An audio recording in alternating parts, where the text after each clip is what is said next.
Today I bring you 7 ingenious inventions that have simplified my life, starting with the reforms. The first of all, well, I have to say that if I find the links, I will put them in the description. Some are from Amazon, others are from AliExpress, others from Teddy, each one is from a different place. So, let's go for the first one. The first one would be these miter shears, which I find super practical, and now I'm going to explain why. I've been looking for little tricks to be able to miter for quite some time. Not only for making frames, which I find super practical, but also, and most importantly, one could almost say, it would be for the profiles. When we cover a door or a window, we usually have to put a profile that covers, let's say, from the window to the wall. It would be to beautify and well, so that ugly cut doesn't remain. Well, making the miters in this case is quite complicated, and what we have often done is to put them one on top of the other, and that's it. And it doesn't look too professional, it can even look a bit sloppy, depending on how it turns out. So these scissors seem to me a great solution for that. And you, through an accessory that it has here, let's say, you can move it. You can cut the miter to your desired size. In this case, the most practical option is the 45-degree angle, which would be used to make the perfect miter. Not only would it also serve us for embellishments, but we could use it for the baseboards. In our house, we put baseboards everywhere, just like in all houses, and it was very difficult for us to make the miters. In fact, some did not match, they did not look good, and it was quite a show, so this would also serve us. Or is it a great invention to place the baseboards at home? Another application of these scissors, well, for example, we want to place moldings on the wall. We simply have to take our molding, cut it, and then we could go on to glue it directly to our wall. Leave a beautiful wall with some lovely miters. These same moldings would not only serve us for the wall, but for example, if we want to put moldings on a door. In fact, you recently saw it on the Decorate It Yourself channel. How we were transforming a door to enter the garage and how we were placing some moldings. Well, these moldings, we struggled with the miter cut. Ultimately, we abandoned miter cuts and placed one piece on top of the other as mentioned earlier. We then covered the hole and painted it directly. It can be done like this, yes, but it looks much better and more professional, well, if we cut it at an angle. And in this case, well, these scissors would also help us. What materials can be cut? Well, we could cut wood, polyvinyl chloride, and rubber. In principle, these would be the 3 materials. And I have to say that if I were to buy another pair of scissors, I am going to buy them. I'm telling you in advance because I'll explain the reason now. I would buy some directly. That could cut metal, because often the embellishments are not even polyvinyl chloride or plastic, nor wood, but they tend to be metallic or stainless steel. So to be able to cut these miters, I find it perfect to do it with scissors that are already specific for cutting it, although I have to say that if we put it and marked it later, it would simply be, well, perfecting it and cutting it with our handsaw. But to save us time, well, scissors that can cut it, and that's it. Where did I buy these scissors? These scissors are from Amazon, and I'm not entirely happy with them because they arrived a bit damaged. The part here is slightly damaged. They don't fit perfectly, and besides, at first glance they're fine, but they cost me between 12 or 15 euros approximately. And I've seen that for this price, there were others that were a little bit better. In fact, these same ones, the same model and the same brand, I found them later on AliExpress for 3 euros, so probably the price is much lower than what I paid. The link that I already left you in the description will be for some a little bit better ones. Basically, so that the same thing that happened to me happens to us. And well, this would be the first invention that for me I think is one of the best in the video, although there is another one that I like a lot. I have to say it, let's go for the second invention. I find this very original. I saw it all flowery and was unsure. I don't know how this little hammer will turn out, and I'm going to explain why I find it interesting. At first glance, it's a small hammer, which is good. The convenience I find with this small hammer is basically that you can carry it in your purse. If you need to do something urgent, you can always take it out and use it. We have the part to hit a small nail, for instance, and if we need to remove something, we can always do so. Come on. The typical thing of a hammer up to here, nothing special, apart from being comfortable to carry. This hammer cost me 6 euros. To be more precise, I bought it at Teddy's, and it wasn't for what I've told you why I bought it, but it was more for this. And this little hammer, it slips away from me. You keep opening it and it looks a bit like a matryoshka. It's a matryoshka. And you start unwrapping each of the things and out come, accessories from everywhere. First we have this one, which is, to be able to remove those slightly bigger screws. We unwrap here and we have another smaller one inside. This one is cross-shaped and this one is flat. But apart from that, we unwrap and we have another smaller one inside. And finally, we turn it over, unwrap here, and we have a tiny one. I find it very interesting, for instance, if we need to carry it in a bag. It's not like you're going to go out on the street and need a hammer and... A screwdriver is a compact tool that doesn't take up much space, making it convenient to pack for a vacation. And I don't know, if something breaks there, you can always access it and fix it for unforeseen circumstances in life that always arise. So I think we can make good use of it. As I said, I got it at Teddy, but I guess it will also be on Amazon, so I'll try to find it, and if I do, I'll leave it for you, because I think it's a good invention. Let's go for the next one, Shanam. I just saw this one. We have a section here on the channel that is about tricks that we find on Instagram. I saw it in an Instagram video. They were using it for that. Okay, so what is this? This here is basically a multifunctional surface meter, to call it something. And this allows you, to take the measure of any corner, of any area that we have to do. To basically transfer it directly to the tile and thus be able to mark it and cut it to size. I found it super interesting in terms of laying the floor now in the new apartment we are renovating. And there are many areas that need, to make corners and some angles and so on. And then, I found it curious and practical for this type of things. What I like is that it also incorporates this part here, which would be for the plugs. Or in the case that we had to do, the water area or a drain, for example, since we could remove this from here and they would be the different sizes of the drain. We could do it up to this size simply by removing each of the accessories that come, then you reassemble it and it's as good as new. So you, through this little wheel, can mold it, adjust it so that it fits, to the size you need. I find it comfortable, practical and useful, for our renovations, little things, that make our life easier. In fact, a while ago I showed you another meter that I used for my grandmother's house, and this meter allows us to measure the contour. In a somewhat more complicated way, like it could be the part of a door or some pipe that we have on the floor. You simply bring it close, it shapes it, it marks it, and we would directly transfer it to our tile. We would cut it, and in a simple way we would have a perfect measure, then we cut it and it would fit perfectly. This is very practical, for example, for vinyl flooring, for laminate flooring, for tiles. We can really make use of it for many applications. So a simple invention because it's not that complicated but interesting. The next great invention would be this one here, which, combined with the scissors, I find very interesting. These are accessories that what we can do is place two pieces of wood. Who says wood, says any other type of material. We would place the two pieces and it would allow us to, screw, glue, put a little nail, whatever we need. I find it very interesting, for example, to create our furniture. In fact, it's designed for that. Here on the back, it indicates it for headboards, for assembly, also a frame to make a picture, let's say. And there are many options we would have to do with these pieces. If I remember correctly, all these pieces cost me about 6 or 7 euros, and I think I bought them on AliExpress. And we get 4. To be able to do, if we have to make a piece of furniture and we need to put it, one in each corner, then we can always place them and then directly move on to screwing. I found it a very interesting, practical and economical invention. Sometimes things are interesting but overpriced. However, this one seemed to have quite a few applications for its price.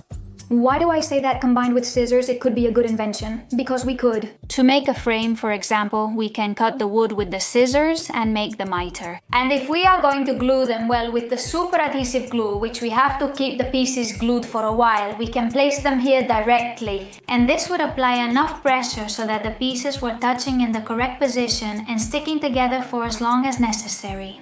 So for that, it seems quite practical to me and that we can get a lot of use out of it. This seems to be part of an evaluation. It mentions measurements, suggesting there will be various sizes. Well, in the case that we need larger pieces, because we have to make a large piece of furniture, we can also take larger pieces adapted to this size and use them basically to make large pieces of furniture. Would this be the next thing? I really like this, even though it has a little flaw, and now I'm going to explain it to you. Maybe you've already seen it because my grandmother says this is very old. I was going to say something, but well, it's very old.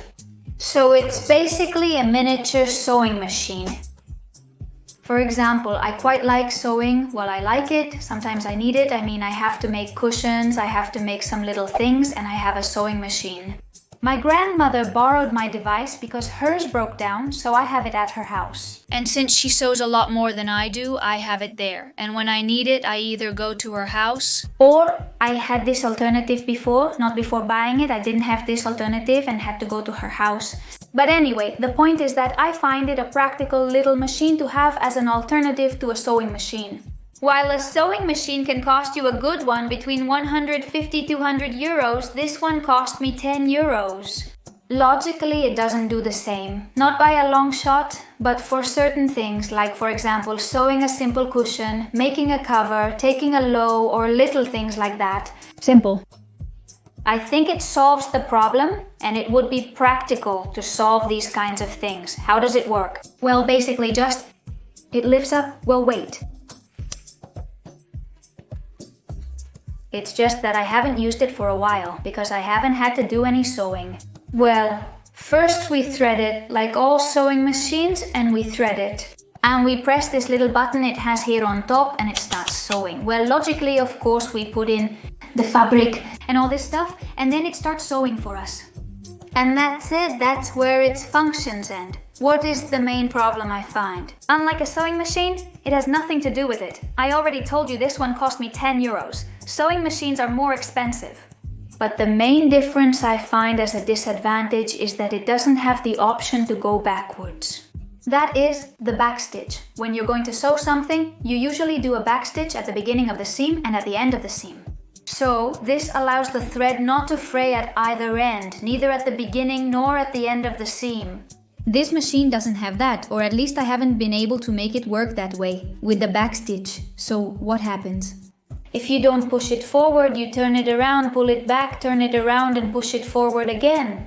Well, probably the thread will start fraying from the first seam or the last one, whichever you leave without the backstitch. For me, that's a major drawback. And despite there being things that you can indeed solve and that are practical, well, they should incorporate this basically as an improvement. Because sometimes it's quite complicated. If the fabric is very wide, well, to turn the machine around you have to be like this, with a lot of costume and handling.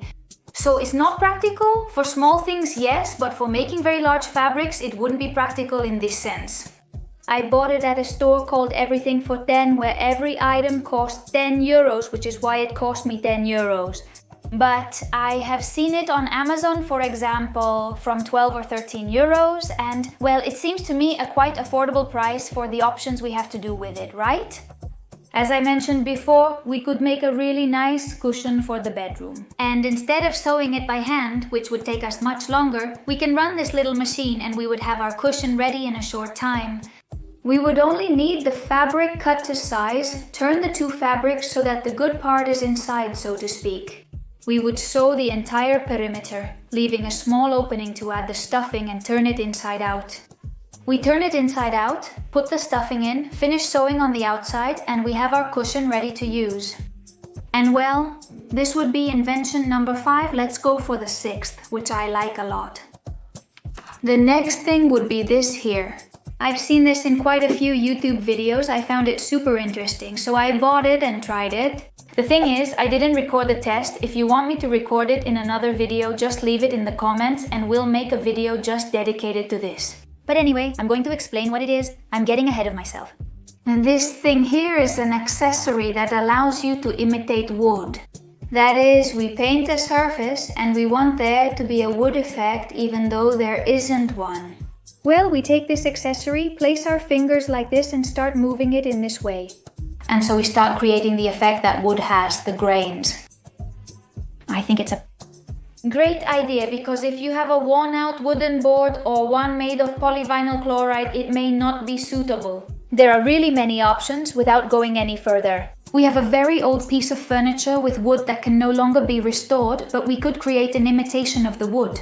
I found it very practical. This one in particular cost me 10 euros. These two little boxes came to me and they came in different dimensions. This is the largest one. Then I had a smaller one here, but I left it at my grandmother's house and it has these two. So I think it's a good option, well, in case you don't want the wood to look too similar, because it's true that I've seen several YouTube videos. And since they always do it with the same one, it looks too similar, as if all the wood was the same. The fact of having different dimensions allows you to first pass the largest one, then the medium one, then the smallest one. And so it ends up in a much more irregular and more real way, because the wood itself is like that, it's irregular. I bought this pack on Amazon, and as I said, it cost me about 10-11 euros at most.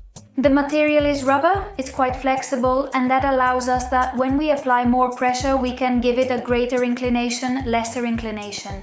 Really, we can mold it as we want and create the shape we prefer.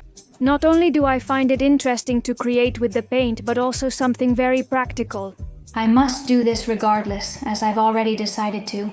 And it's to do it in the mortar. I haven't seen this in any video, at least not me.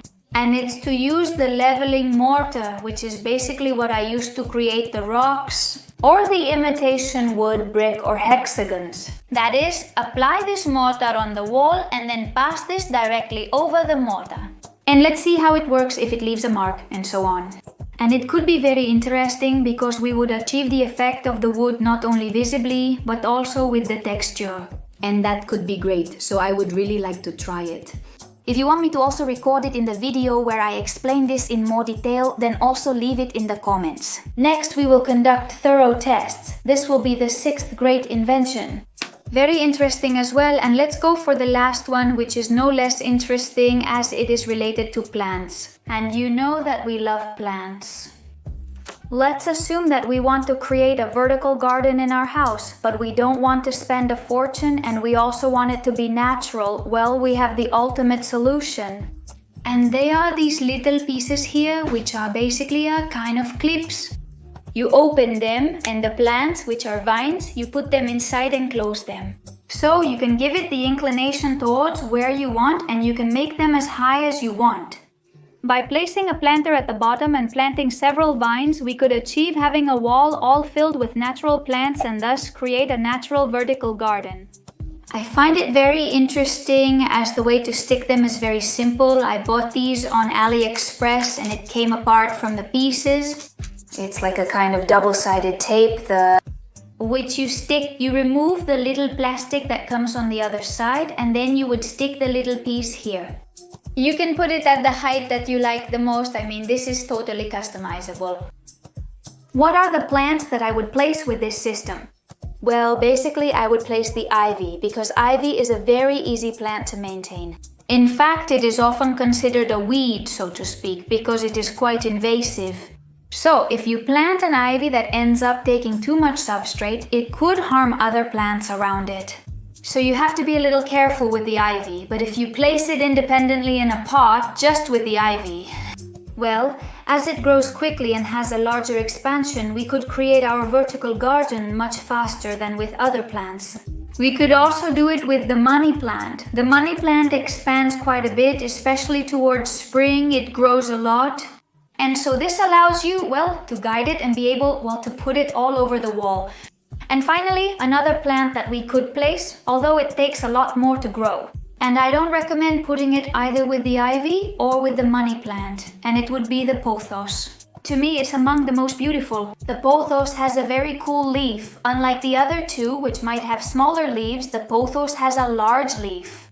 If it turns green in spring, it takes on a beautiful color. Personally, the pothos is one of my favorite plants. One very good thing about the pothos is that it might grow slower than the ivy. But it is true that despite not sprouting many leaves, it does stretch quite a bit, meaning that its growth can be much longer. So we could perfectly use it to create our natural vertical garden. And well, these have been the amazing inventions I've discovered during this time. If you want a second part with other inventions, don't hesitate to leave it in the comments. We'll see each other very soon in upcoming videos. See you soon. Thank you.